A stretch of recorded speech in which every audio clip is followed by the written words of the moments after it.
Saudara-saudara, mari kita berdoa. Tuhan, karuniakanlah kami dengan Roh-Mu, supaya saat kami membaca firman-Mu, kami dimampukan untuk mengerti, terlebih lagi mempraktekannya. Berfirmanlah ya Tuhan, dengan sukacita kami bersedia menyambutnya. Amin. Saudara-saudara, bacaan diambil dari Markus pasal 6 ayat 1 sampai 13. Judulnya Yesus ditolak di Nazaret. Kemudian Yesus berangkat dari situ dan tiba di tempat asalnya. Sedang murid-muridnya mengikuti dia. Pada hari Sabat ia mulai mengajar di rumah ibadah. Dan jemaat yang besar takjub ketika mendengar dia, dan mereka berkata, "Dari mana diperolehnya semuanya itu? Hikmat apa pulakah yang diberikannya kepadanya?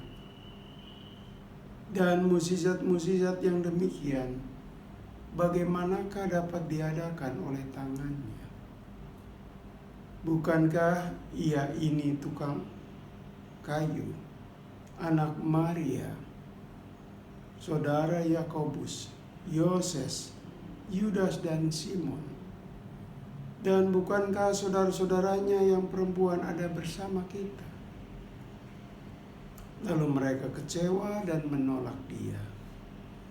Maka Yesus berkata kepada mereka, "Seorang nabi dihormati di mana-mana, kecuali di tempat asalnya sendiri, di antara kaum keluarganya dan di rumahnya. Ia tidak dapat mengadakan satu mukjizat pun di sana, kecuali menyembuhkan beberapa orang sakit dengan meletakkan tangannya atas mereka." Ia merasa heran atas ketidakpercayaan mereka. Lalu Yesus berjalan keliling dari desa ke desa sambil mengajar. Ia memanggil ke-12 murid itu dan mengutus mereka berdua-dua. Ia memberi mereka kuasa atas roh-roh jahat dan berpesan kepada mereka supaya jangan membawa apa-apa dalam perjalanan mereka, kecuali tongkat, roti pun jangan, bekal pun jangan, uang dalam ikat pinggang pun jangan. Boleh memakai alas kaki, tetapi jangan memakai 2 baju. Katanya selanjutnya kepada mereka, "Kalau di suatu tempat kamu sudah diterima dalam suatu rumah, tinggallah di situ sampai kamu berangkat dari tempat itu. Dan kalau ada suatu tempat yang tidak mau menerima kamu, dan kalau mereka tidak mau mendengarkan kamu, keluarlah dari situ dan kebaskanlah debu yang di kakimu sebagai peringatan bagi mereka." Lalu pergilah mereka memberitakan bahwa orang harus bertobat dan mereka mengusir banyak setan dan mengoles banyak orang sakit dengan minyak dan menyembuhkan mereka. Orang yang berbahagia orang yang mendengar firman Tuhan dan memelihara firman itu dalam hidupnya sehari-hari. Haleluya. Saudara-saudara yang dikasihi oleh Tuhan, Tuhan Yesus melakukan sesuatu yang berbeda dengan pemimpin agama pada waktu itu.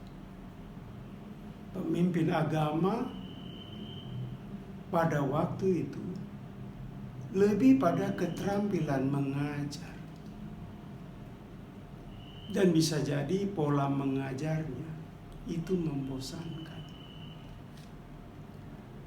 Mengapa bisa kita katakan demikian? Karena orang-orang yang ada di tempat ibadah, ketika Yesus mengajar di sana, mereka merasa takjub. Di bagian Alkitab yang lain, bahkan secara eksplisit terus terang mengatakan bahwa Yesus mengajar berbeda dari para pemimpin-pemimpin agama pada waktu itu. Jadi berarti Yesus bisa mengupas firman Allah sangat menarik, sangat berwibawa, sangat bisa dimengerti, dan membuka pikiran para pendengarnya untuk mengenal Allah lebih jauh. Tidak heran sekali lagi mereka takjub. Tetapi ada sisi lain yang berbeda. Kalau Yesus masuk rumah ibadah, mengajar dibandingkan pemimpin agama yang lain. Yaitu setelah mengajar di tempat yang disebut bait Allah, Yesus suka membuat mukjizat. Dan ini jelas tidak bisa diikuti oleh pemimpin agama yang lain. Yesus bukan hanya bisa dan mampu dan ahli berbicara, tetapi ia sertai dengan tindakan-tindakan yang bisa memenuhi harapan dan kerinduan orang-orang yang datang kepadanya. Khususnya orang yang sakit, orang yang sedang mengalami kendala kesehatan. Jadi bisa dikatakan Yesus itu hadir dengan membawa pendekatan yang utuh dan menyeluruh. Rohaninya dipenuhi, jasmaninya dilengkapi.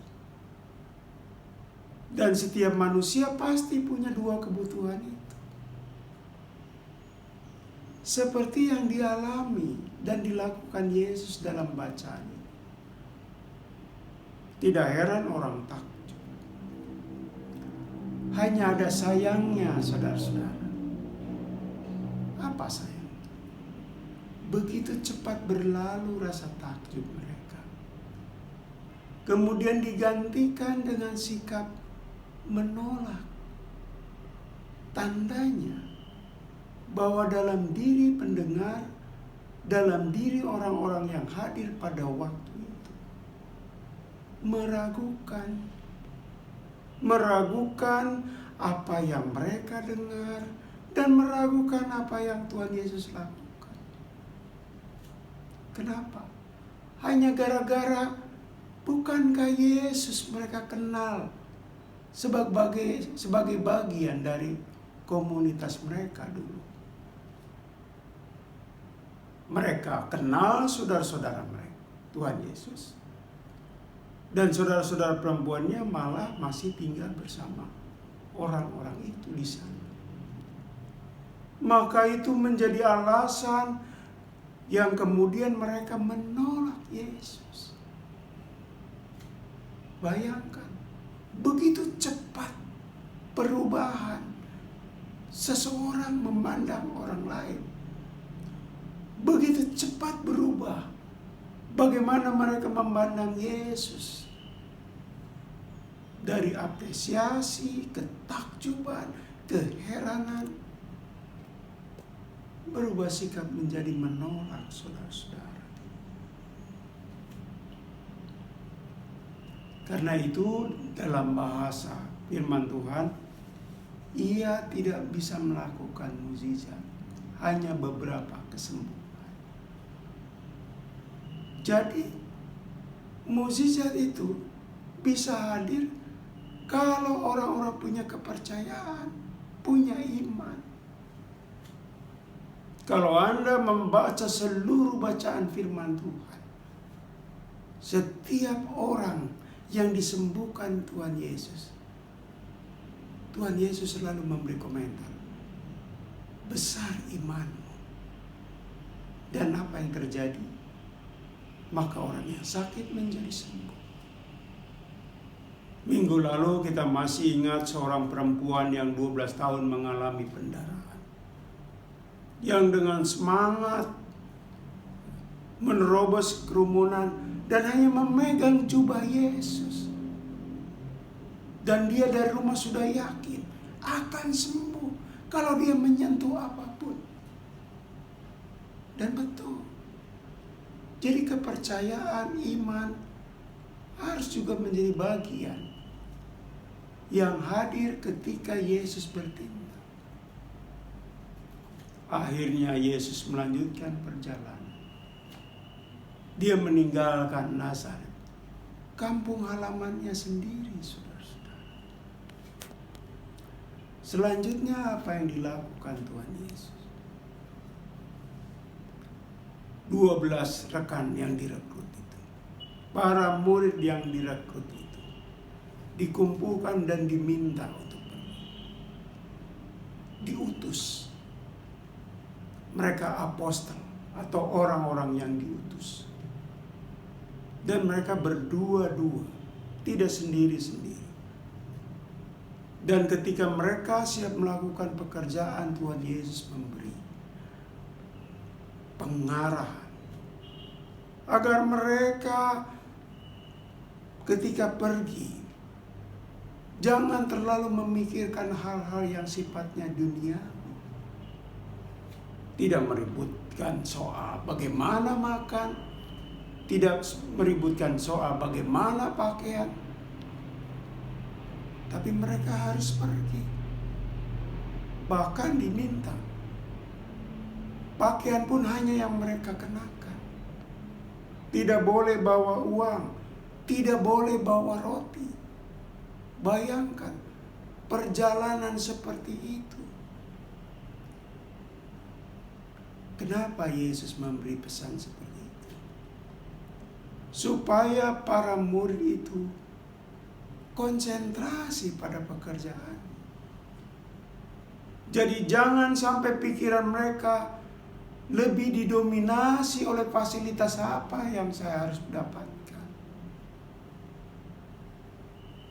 Dan kemudian kita tahu, ternyata para murid juga mendapat kuasa menyembuhkan saudara-saudara. Jadi dari bacaan ini kita belajar yang pertama, kita merindukan mukjizat. Dan kita yakin seperti sebuah lagu, mukjizat itu ada. Di sini yang dituntut dari kita adalah kepasrahan, keyakinan iman yang besar. Percaya bahwa Tuhan bisa melakukan apa yang bisa jadi secara rasio itu sulit dibayangkan. Ada ilustrasi kecil, orang-orang berdoa kepada Tuhan meminta hujan. Ratusan orang, mungkin ribuan orang berdoa kepada Tuhan. Tapi apa yang terjadi? Mereka minta kepada Tuhan untuk Tuhan memberikan hujan, tapi tidak ada satupun yang membawa payung, saudara-saudara. Tandanya apa? Kalau mereka yakin akan turun hujan, harus ada buktinya, termasuk salah satunya payung. Jadi di sini Anda dan saya pasti mengalami mukjizat. Dan mukjizat itu seringkali hal-hal yang kecil, yang senantiasa bukan tidak mungkin kita abaikan dalam kehidupan sehari-hari.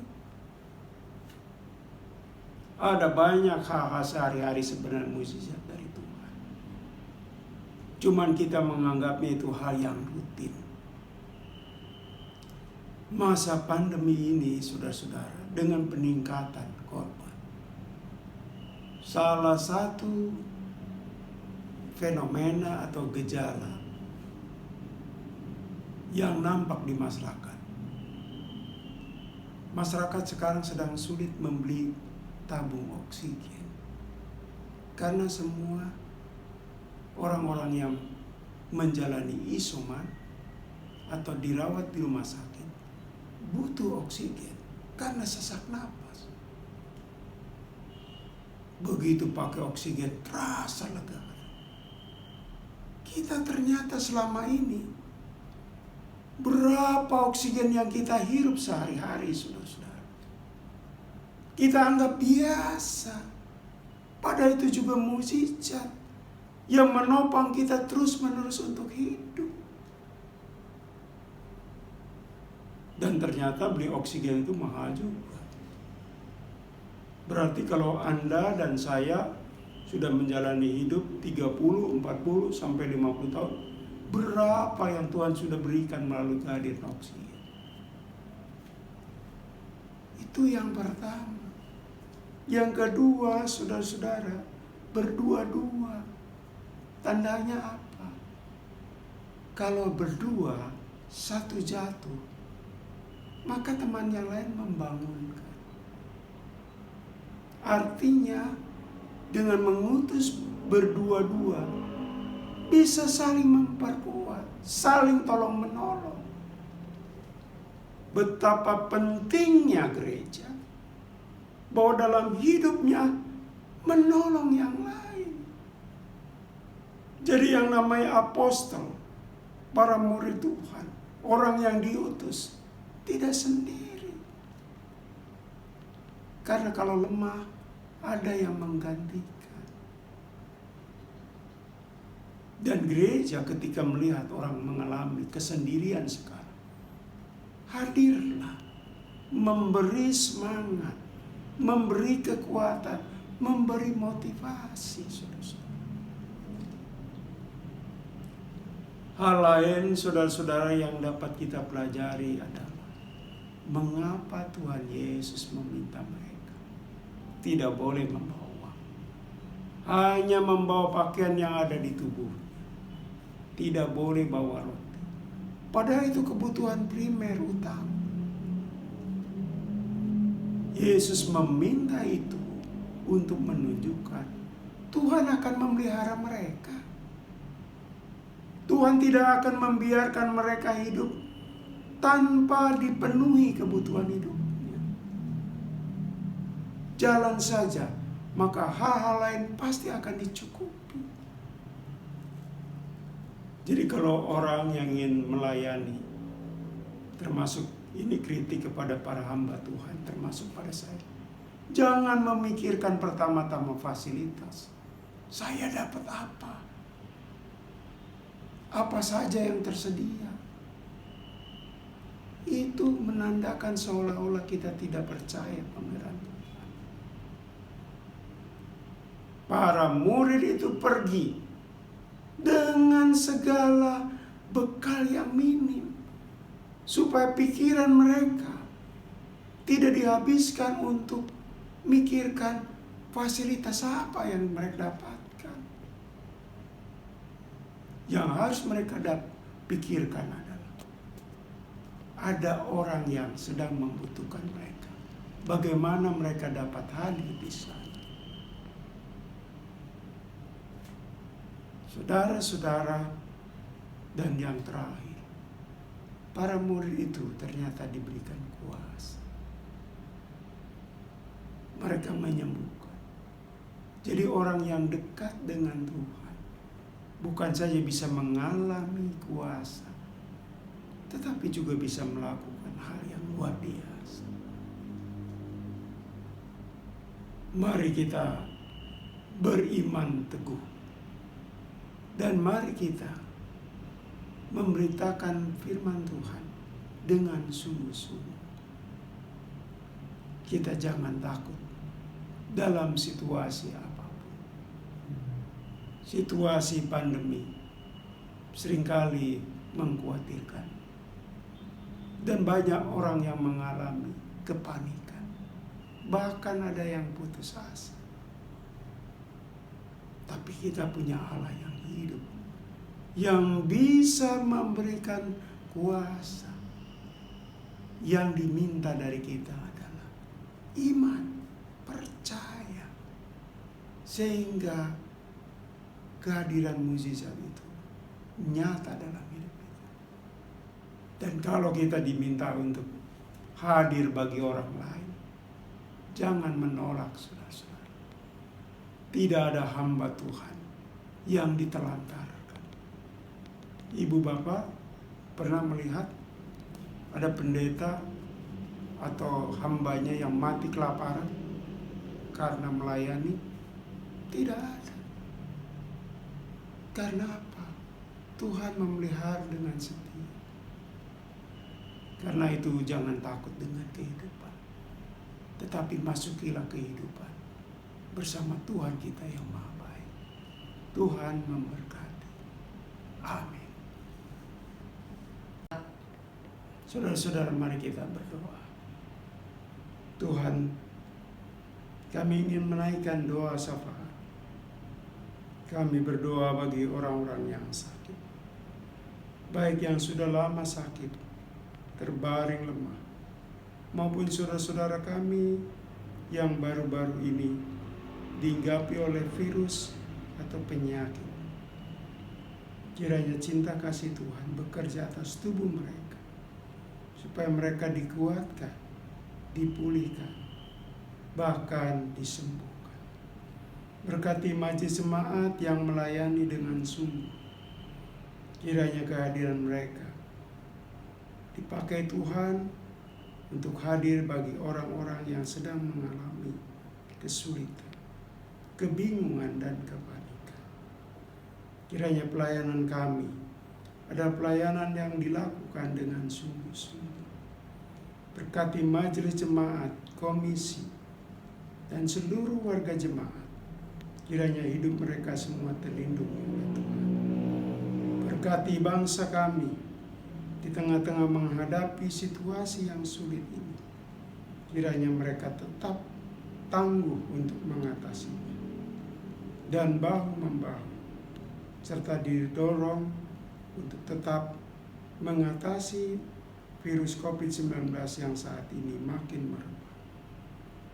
Inilah doa kami ya Tuhan, yang kami naikkan dalam nama Yesus Kristus. Di dalam nama Dia juga kami ingin berdoa. Bapa kami yang di sorga, kuduskanlah namamu, datanglah kerajaanmu, jadilah kehendak-Mu di bumi seperti di sorga. Berikanlah kami pada hari ini makanan kami yang secukupnya, dan ampunilah kami akan kesalahan kami, seperti kami juga mengampuni orang yang bersalah kepada kami. Dan janganlah membawa kami ke dalam pencobaan, tetapi lepaskanlah kami daripada yang jahat. Karena Engkau-lah yang punya kerajaan dan kuasa dan kemuliaan sampai selama-lamanya. Amin. Saudara-saudara, kini arahkanlah hatimu kepada Tuhan dan terimalah berkat dari Tuhan. Kasih karunia dan damai sejahtera dari Allah Bapa, Putra, dan persekutuan Roh Kudus menyertai saudara-saudara sekalian.